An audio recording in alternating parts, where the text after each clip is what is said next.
오늘 예배에 참석하신 여러분들 모두 위에 하나님으로부터 오는 은혜와 평강 충만하시기를 주님의 이름으로 축원드립니다.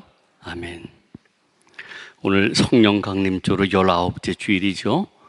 오늘 세 개의 다 말씀, 그러니까 아모스 6장, 디모데전서 6장, 또 복음서 말씀인 누가복음 16장 19절부터 31절 전체를 이렇게 아우러 살펴보면서 말씀을 전하도록 하겠습니다. 아주 여러분들이 잘 아시는 말씀이 있어요. 사사기 20장. 사사기 20장에 보면은 이스라엘의 특별한 전쟁 이야기가 기록되어 있죠. 사사기 20장입니다. 곧 이스라엘 동족 내에 일어났던 베냐민 지파와의 전쟁 기록입니다. 이스라엘의 10개 지파가 연합으로 베냐민 한 지파를 침공해서 한 지파를 아주 쑥대밭으로 만든 전쟁의 이야기예요. 이 전쟁으로 베냐민 족속들 중에서 남자는 거의 다 살아되고 남은 남자는 고작 600명밖에 남질 않았어요. 그리하여서 베냐민 족속이 자칫 역사 속에 사라질 위기를 맞게 되죠. 여러분, 전쟁은 다른 민족과의 하는 전쟁이었어요. 이스라엘은 침략 전쟁을 하지 않아요. 외적이 침략했을 때 외적과 전쟁을 했던 것이었는데 어쩌다가 동족 내에 이와 같이 비참한 전쟁을 일으켜 한 부족이, 한 집안이, 한 씨가, 가문이 완전히 말살될 위기를 맞이하게 되었을까?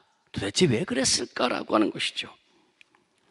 다름 아니라 이미 여러분 잘 아시겠지만은 베냐민 지파에 속한 기브아 마을 사람들이, 기브아라고 하는 사람들이 자기 마을에 해가 져서 하룻밤 머물려고 나그네로 들어온 이스라엘 동족 에브라임 사람의 첩, 나쁜 의미가 아니에요. 둘째 마누라 이렇게 표현하면 좋겠어요. 이런 여인을 밤새 윤간하다가 죽인 일 때문이에요. 이를 당한 에브라임 사람은 자신의 그 죽은 첩의 시체를 12독이나 나눠서 모든 지파에 다 보내서 이 기브아 사람들이 이런 짓을 했다라고 이 만행을 다 알리게 되죠. 그리고 이것을 본 다모지 지파가 이들의 만행을 용서할 수 없다 하여서 연합군을 조직해서 베냐민 지파를 모조리 살해했던 거예요. 이것이 바로 이스라엘 동족 내에 일어났던 아주 비참한 전쟁의 기록이죠. 여러분, 기브아 사람들이 자기 마을에 나그네로 들어와 하룻밤 머물려던 동족 에브라임 사람의 첩을 죽인 이 사건, 이 사건이 잘못을 저지른 기브아 마을뿐만 아니라 그 기브아 사람이 속한 베냐민 부족 사람 모두를 살해할 정도로 사악한 악행이었는가? 그만큼 무서운 범죄를 저질렀은 것인가? 그렇다는 얘기예요. 성경은 그렇다는 얘기예요. 적어도 이스라엘 사람들에게는 이 기브아 사람들의 만행은 그의 집안 전체에게 책임을 물을 정도의 악행이었던 거예요. 동족인 에브라임 사람이 길을 가다가 해가 져서 기브아 마을에 나그네로 들어왔으면은 원주민인 그곳 기브아 사람들이 이 나그네를 지극한 사랑으로 영접하고 잘 보살펴 줘야만 했어요. 이것이 하나님의 법이에요. 이것이 곧 주변의 어려운 이웃, 고아, 과부, 나그네, 이와 같이 가난한 사람들을 보살펴야 한다라고 하는 이스라엘 법령 중에 아주 중요한 이웃 환대법이라고 하는 법이에요. 그런데 보살펴 주기는커녕 그 나그네의 첩을 자신들의 성적 욕망을 채우는 데 혈안이 되어서 사망에까지 이르게 했으니 이것이야말로 하나님의 백성으로 용서받지 못할 악행을 저지른 것이죠. 쑥대밭을 만들어버려요. 10개 지파가 연합으로 한 지파를 말이에요. 여러분, 이렇게 고아, 과부, 나그네, 이 가난한 사람, 어려운 사람을 보살펴야 한다라고 하는 이웃 환대법은요, 하나님의 창조 질서에 근거하여 지키도록 명령된 법이에요. 하나님의 창조 질서에 근거해서. 여러분, 창세기 1장과 2장에 보면은 여호와 하나님께서 모든 만물을 창조하실 때 동물과 식물은 모두 그 종류대로 창조하셨다. 히브리어의 민, 그 종류대로 창조하셨다 이렇게 되어 있어요. 그러나 사람들만큼은 달리 창조하세요. 창세기 2장 18절에서 볼 수 있듯이 여호와 하나님이 가라사대 사람이 독초하는 것이 좋지 못하니 내가 그를 위하여 돕는 배필을 지으리라. 사람은 홀로 사는 것이 하나님 보시기에 좋지 못하여 돕는 배필로 지으셨다. 사람은 서로 돕는 배필. 중요한 히브리어예요.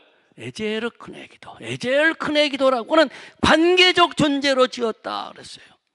이 돕는 배필, 그 서로 도와주는 알맞는 짝으로 지었다는 겁니다. 이 말씀 가운데 특별히 돕는다라고 하는 그 에젤이라고 하는 단어는요, 이 동사는 항상 주어가 하나님일 때 사용됐던 동사예요. 하나님이 이스라엘을 돕다, 우리의 도움이시다, 하나님이 인간을 도우신다라고 할 때 사용됐던 이 동사예요. 근데 이 에젤이라고 하는 이 동사가 유일하게 사람이 사람을 돕는 존재로 창조되었다라고 하는 이곳에 사용이 되었어요. 굉장히 중요한 말씀이에요. 사람은 하나님이 인간을 돕듯이, 하나님께서 이스라엘을 돕듯이 서로 도우며 살아가는, 아니 그렇게 살아야 할 그런 존재다. 그렇게 창조되어졌다라고 하는 겁니다. 서로 도우며 살아가는 것, 이것이 하나님이 인간을 도우시는 것처럼 지극한 사랑으로 서로 도우며 살아가는 것, 그것이 인간됨이에요. 그것이 인간됨이에요. 동식물과 다른 피조물과 다른 유일하게 인간됨이 바로 서로 도우며 살아가는 것, 이것이다. 이게. 하나님이 인간을 얼마나 지극정성으로 도우셨습니까? 여러분, 우리는 예수님의 십자가 사건을 통하여 확인받을 수가 있잖아요. 당신을 포기하면서까지 사랑하신 것, 그것이 인간을 향하신 하나님의 도우심이며 하나님의 사랑이에요. 그런데 인간은 서로 그렇게 사랑하며 도우며 살아가도록 살아가야 할 존재로 창조되었다는 거예요. 하나님이 우리를 창조하실 때 그런 존재로. 그러므로 서로 도우며 사랑하는 일은요, 해도 되고 안 해도 괜찮은 일이 아니에요. 하나님의 창조의 질서예요. 사람이 사람 되는 길이에요. 반드시 해야 될 일이에요. 동양권에서도 마찬가지죠. 우리 사람인 자, 한 변 갖고는 사람인 자가 되질 않아요. 반드시 두 변이 있어야지만 사람인 자가 돼요. 이게 사람이에요. 성경도 마찬가지예요. 그런데 그 사랑의 도움은 누가 누구에게 베푸는 겁니까? 부유한 사람이 가난한 사람에게 베푸는 거요, 강한 자가 약한 자에게 베푸는 거요, 안정된 사람이 불안정한 사람들을 향한 것이에요. 그래서 이스라엘을 향한 하나님의 법령 가운데 고아, 과부, 나그네, 이게 3대 가난한 사람들, 3대 약자들, 3대 불쌍한 사람들, 이들을 환대해야 한다라고 하는 이 이웃 환대법이 그토록이나 중요한 거예요. 그런데 기브아 사람들이 이와 같은 이웃 환대법을 거부하고 자기 마을의 나그네로 들어온 에브라임 사람의 첩을 욕망의 제물로 삼았으니 이 일은 하나님의 백성 이스라엘 사람에게서는 결코 용납할 수 없는 만행이었던 거예요. 그리하여 기브아 사람이 속한 베냐민 지파가 완전히 진멸돼 버리고 말죠.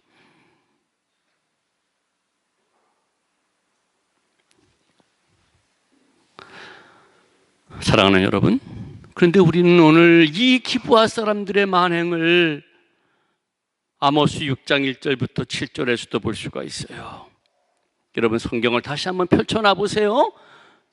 우리 구약성경 1280면에 기록된 아모스 6장을 한번 다시 한번 펼쳐봐 보세요.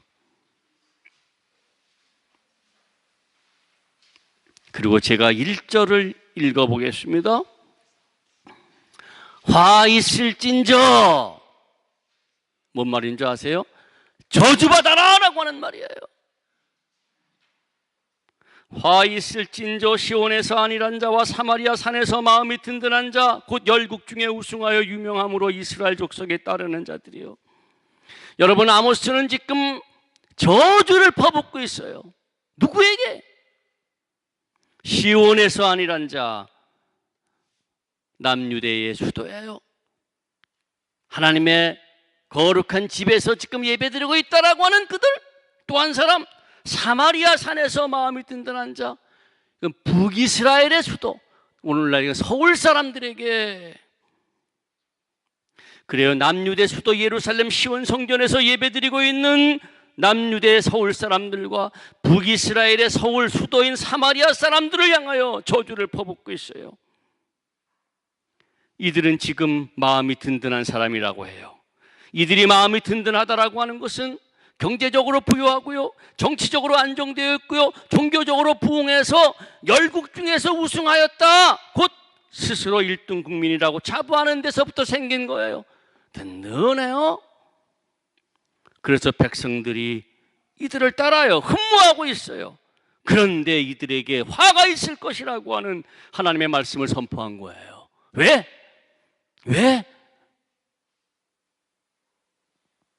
4절부터 6절을 보세요.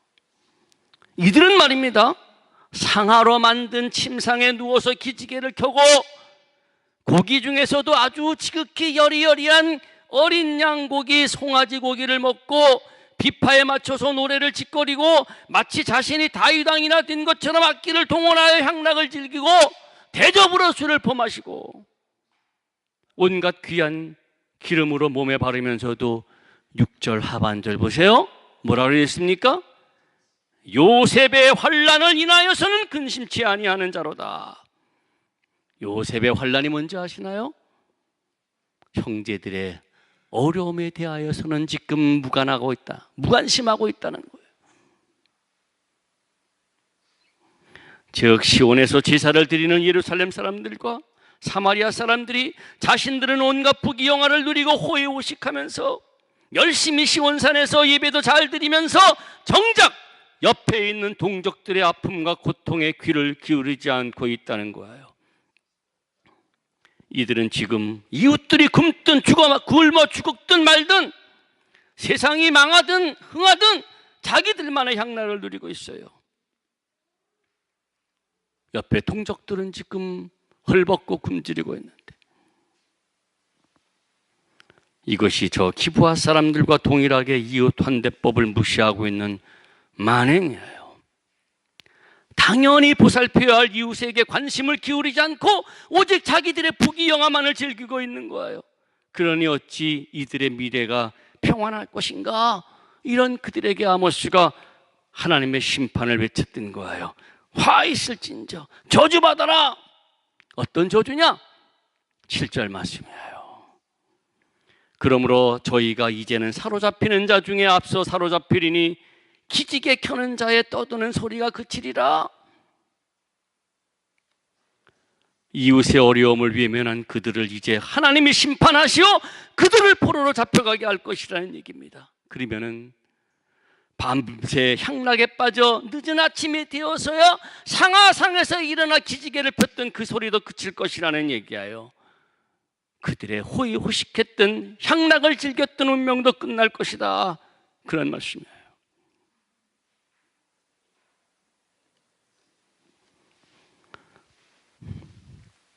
이제 오늘 복음서 말씀 누가복음 16장 19절부터 31절을 보세요.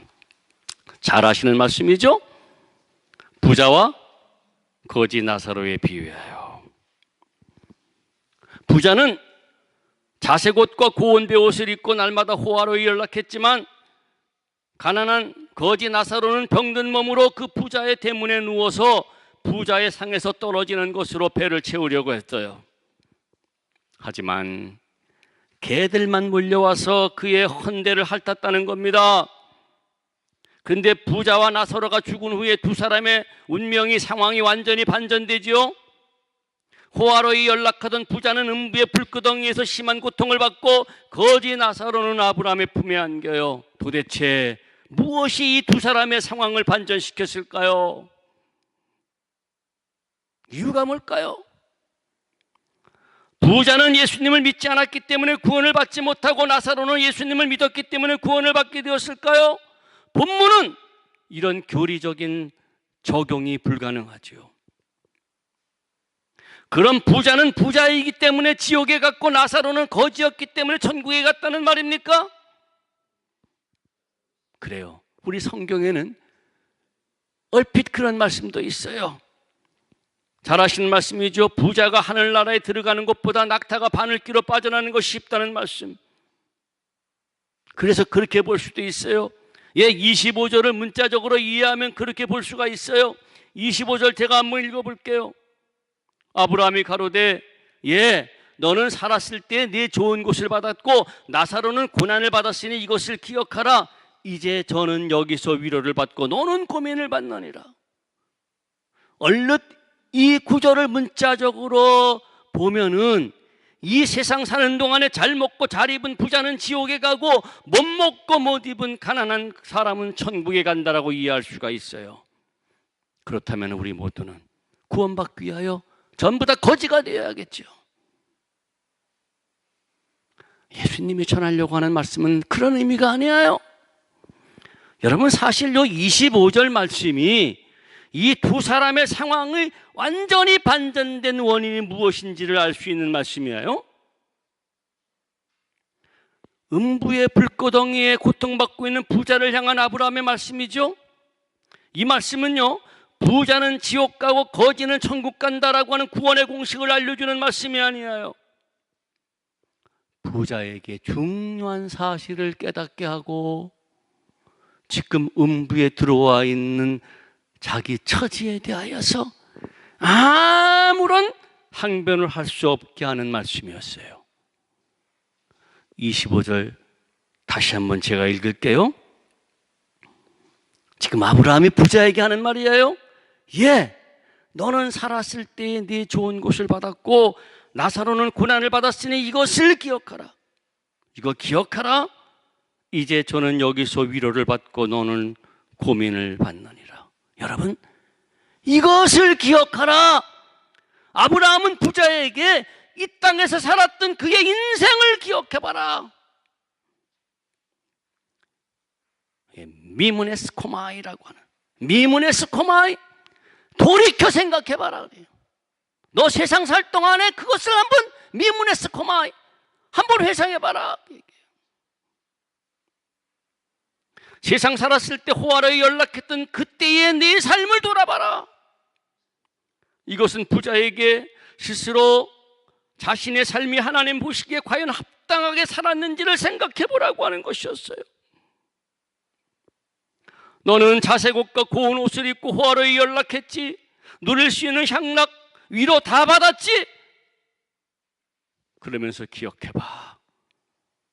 정말로 기억해야 할 것이 있어. 너 한번 기억해봐.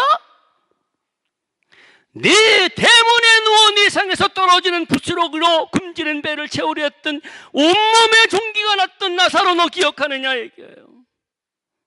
네 인생을 한번 돌아봐.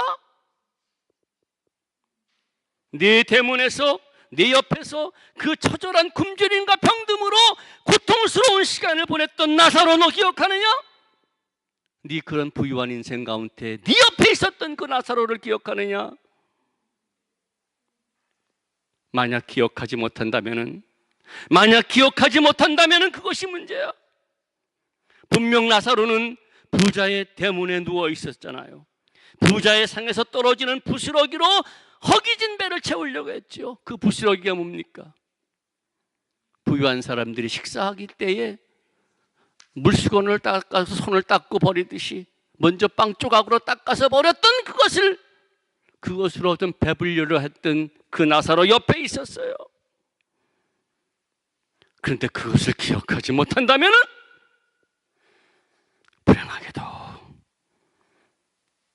불행하게도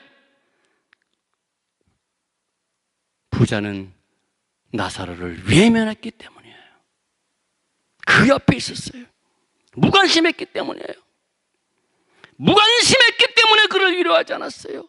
무관심했기 때문에 그를 거들떠보지 않았어요. 그에게 따뜻한 말 한마디, 동정 어린 떡 한 조각, 물 한 잔을 건네지 않았던 거예요. 그것을 기억하라. 그것을 기억하라. 그래서 내가 외면했던 그 나사로, 그래서 너에게 위로를 받지 못했던 이 나사로는 천국에 들어와 위로를 받을 수 있는 사람이야. 그리고 그를 위로하지 않았던 너는 이곳에서 고통을 받을 수밖에 없어. 부자는 말입니다, 이 아브라함 말에 그 어떤 항변이나 변명할 수가 없어요. 입이 10개라도 할 말이 없어요. 아니 100개라도 할 말이 없어요. 왜? 당연히 했어야 할 나사로를 돌보는 일을 외면했던 것이요. 그러므로 지금 음부에서 고통받고 있는 자신의 처지를 인정할 수밖에 없어요. 그가 바랬던 것은 뭡니까? 단지 지금 저 세상에 살고 있는 5 형제들, 저 형제들은 자신과 같은 고통을 받지 않게 되기를, 좀 죽은 나사로를 좀 보내서 어찌하든지 이곳에 오지 않도록 좀 해달라고 하는 바람밖에 없어요. 억울하다든지 내가 여기 와 있어야 되는지 항변이 없어요. 사랑하는 여러분, 다시 강조합니다. 사람은 서로 돕고 사랑하며 살아야 할 존재로 창조되었어요. 돕는 배필로, 에제엘 큰애기도 돕는 배필로 창조되었어요. 그렇게 사는 것이 사람다움이라는 겁니다. 그러므로 이웃 환대법은 사람으로서 마땅히 지키고 실천해야 할 하나님의 법령이요, 사람을 사람답게 살도록 하는 하나님의 뜻이에요. 그런데 부자는 사람답게 살지 않았던 거예요. 하나님의 거룩한 뜻을 외면하고 혼자만 향락에 젖어 흥청거리고 살았던 거예요. 그러니 어찌 그가 천국에서조차 그 부귀영화를 누릴 수가 있겠는가? 부자는 음부에 떨어지고 거지 나사로가 아브라함 품에 안길 수밖에 없는 이유가 바로 이것이에요. 특히 여러분 잘 아시죠? 나사로라고 하는 그 이름의 뜻, 나사로라고 하는 이름의 뜻, 그게 하나님이 도우신다는 말이에요. 하나님이 돕는 자라고 하는 말이에요. 이걸 히브리어로 바뀌면 엘리에셀, 엘리에셀. 곧 가난한 거지 그는 하나님이 도우시는 사람이에요. 그래서 당신께서, 하나님께서 당신 대신에 그를 돕도록 부자 옆에 있게 만든 그런 사람을 상징하는 그런 사람이에요.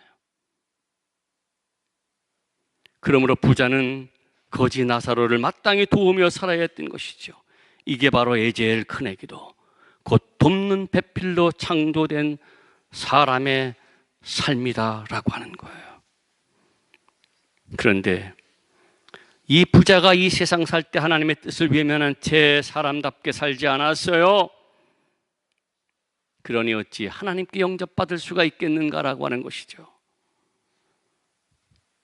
그러나 이 부자에게 아무런 위로와 도움과 사랑을 받지 못했던 거지 나사로는 하나님이 도우시는 사람이기에 하나님께 영접을 받아 아브라함의 품에 안기게 된 거예요.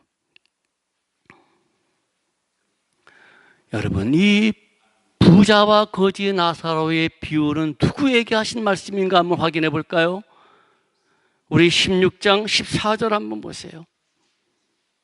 16장 14절 한번 보세요. 우리 지난주에 하나님과 재물을 겸하여 섬길 수 없고 재물을 가지고 사람을 사결하라고 하는 말씀을 드렸죠. 14절입니다. 그 말씀 다음에 14절 읽을게요. 바리새인들은 돈을 좋아하는 자라 이 모든 것을 듣고 비웃거늘. 그래서 예수님께서 말씀을 쭉 하시는 가운데 오늘의 본문 말씀도 있어요. 자색 옷을 입고 호화를 연락했다라고 하는 언급으로 보아 바리새인에게 하신 말씀이에요. 더욱이 이 부자가 아브라함에게 나사로를 형제들에게 보내달라고 할 때 29절에서 아브라함이 뭐라고 얘기를 합니까? 그들에게 모세와 선지자가 있으니 그들에게 들을지니라. 모세와 선지자가 있다는 얘기는 하나님의 말씀, 하나님의 말씀이 있어 이 바리새인들은 하나님의 말씀 너무나 잘 알고 있잖아요. 그 말씀 들으면 돼. 그러면 바리새인들에게 하신 말씀이에요. 종교 지도자들에게 하는 말씀이에요. 근데 하나님의 말씀의 핵심이 뭡니까? 하나님 사랑과 이웃 사랑, 특별히 내 이웃을 내 몸처럼 사랑하라고 하는 그 말씀이잖아요. 그런데 지도자라고 하는 그들이 그 사실을 머리로만 알고 있었지만 실천하지 않았어요. 그리고 종교를 자신의 안락을 위한 도구로 이용하고 있는 현실이었어요. 그래서 이 말씀은 정말로 그와 같은 현실 속에 심각하게 한번 생각해야 할 말씀이었던 것이죠. 사랑하는 여러분, 다만을 생각하는 이기주의, 그리고 물질 만능주의, 이것이 오늘날 삶의 가치관이 되어버리고 말았어요. 이와 같은 현실에서 이웃을 돌보고 사랑해야 한다라고 하는 이 말씀이 과연 사람들의 가슴을 울리게 할 말씀입니까? 기가 막힐 말씀이겠습니까? 지금 가진 것에 자족함이 없이 어떻게 해서든지 더 움켜쥐려고만 하고 어찌하든지 보다 호화찬란한 부귀영화를 누리려고 하는 이 세상에서 어려운 이웃을 위하여 나누며 더불어 함께 살아야 함이 사람다운 삶이라고 하는 이 하나님의 가르침이 과연 사람들의 귀에 들리긴 하는 말씀이겠습니까?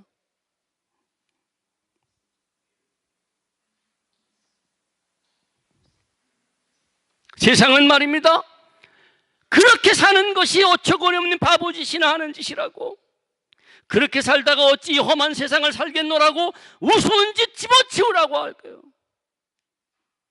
그러나 그것이 마귀의 속삭임이에요.